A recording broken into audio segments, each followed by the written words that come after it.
കഴിഞ്ഞ ദിവസം ബിഗ് ബോസിൽ ലാലേട്ടൻ അനുമോളെ ഇൻസൾട്ട് ചെയ്തപ്പോൾ പല ആൾക്കാർക്കും അത് സന്തോഷമായി, പല ആൾക്കാരും അത് പല രീതിയിൽ വീഡിയോ ഇട്ട് ആഘോഷിച്ചു. പക്ഷെ അനുമോൾ ഫാൻസ് ആർമിൽ ഒരു കുലപുരുഷനോ അംഗമായ എനിക്ക് പറയാനുള്ളത് എന്താ വെച്ചാൽ, ലാലേട്ടൻ അതേപോലെ തറപ്പിച്ച് പറഞ്ഞിട്ടും അനുമോൾ പറഞ്ഞ വാക്ക് 100 വാക്ക് പോലും പിന്നോട്ട് പോയിട്ടില്ല.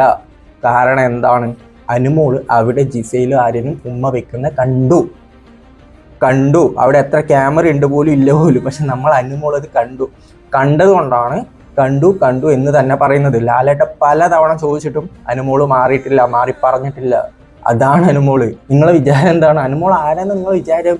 നമ്മുടെ കുലസ്ത്രീ കുല പുരുഷ സ്ത്രീ ഗണത്തിന്റെ നേതാവാണ് അനുമോൾ. അതുകൊണ്ട് ലാലേട്ടനല്ല ആര് എന്ന് പറഞ്ഞാൽ കണ്ട കാര്യം കണ്ടു എന്ന് തന്നെ പറയും. പിന്നെ പലരും ചോദിക്കുന്ന കാര്യമാണ് അനുമോള് മാത്രം എങ്ങനെ കണ്ടു എന്ന്. ഫോർ എക്സാമ്പിൾ, ഞാനിങ്ങനെ പില്ല് വെക്കുമ്പോൾ ഒരു പക്ഷേ എൻ്റെ ഫേസ് നിങ്ങൾക്ക് ഇപ്പോൾ കാണാൻ പറ്റത്തില്ല, ഞാനിപ്പോൾ എന്തൊക്കെ കാണിക്കുന്നൊന്നും കാണാൻ പറ്റത്തില്ല. പക്ഷേ അനുമോളിന് അതൊക്കെ കാണാൻ പറ്റും. കൂടോത്രം, ചാത്തൻ സേവ, അങ്ങനെയുള്ള പല കാര്യങ്ങളും നമ്മുടെ ഉണ്ട്. സോ അത് വെച്ച് നമ്മൾ കാണും അവർ ഉമ്മ വെക്കുവാണോ, അല്ലെങ്കിൽ പുതപ്പിനുള്ള ആരെക്കുറിച്ച് ഡിസ്കസ് ചെയ്യുകയാണോ, അല്ലെങ്കിൽ എന്താണ് ചെയ്യുന്നത്, എല്ലാം നമുക്ക് കാണാൻ പറ്റും. സോ അതാണ് നമ്മുടെ കുലപുരുഷ സ്ത്രീ ഗണത്തിൻ്റെ കഴിവ്.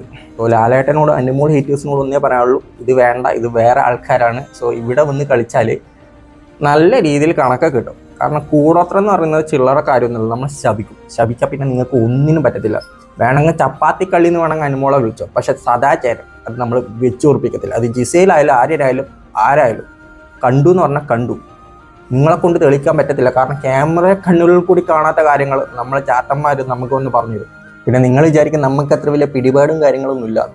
ഓരോ കമൻറ്റ് ബോക്സ് എടുത്ത് നോക്ക്, നമ്മളെ ഗണത്തിലുള്ള ആൾക്കാരുടെ കമൻറ്റ്സ് സപ്പോർട്ട് നിങ്ങൾ നോക്ക്. സോ ഇങ്ങോട്ട് വേണ്ട, അതങ്ങ് ബിഗ് ബോസിൽ കാണിച്ചാൽ മതി. അനുമോളുടെ അടുത്ത് അധികം ഇൻസൾട്ട് ആക്കാൻ പോകണ്ട, തിരിച്ച് നല്ല പണി കിട്ടും. കാരണം നശിച്ചു പോട്ടെ.